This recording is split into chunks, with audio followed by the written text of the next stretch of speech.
This is the Lone Crater YouTube. We hope this video helps. In this video, I will explain how to make fruit salad in Disney Dreamlight Valley. This easy one-star dessert is a fantastic way to restore your character's energy. You'll find it's a common request in early game quests, like those from Mickey Mouse or Mona. It's a straightforward recipe, perfect for new players to get comfortable with cooking mechanics. Let's dive into what you'll need to get started. The best part about fruit salad is its flexibility. You only need one piece of any fruit you have on hand. This could be a raspberry from Peaceful Meadow, an apple from the plaza, or even a lemon from the Forest of Valor. Just avoid coffee beans, as they make a different drink. Don't forget, you'll also need one coal ore to power your cooking station. Once you have your fruit and coal, head to any cooking station.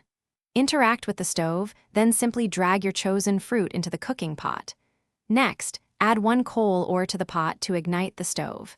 In just a moment, your delicious fruit salad will be ready. You can even use multiple fruits, but it will still result in a one-star fruit salad. With your fruit salad cooked, you can now enjoy its benefits. Consuming this dish will grant your character 450 energy, helping you perform more tasks around the valley. If you're looking to earn some extra star coins, you can also sell your fruit salad at Goofy's stall for 25 coins. Before you go, remember to check the description for a link to a fantastic book about money, plus other great deals. It's a great resource for managing your in-game and real-life finances. Thanks for watching. Consider subscribing if we helped you.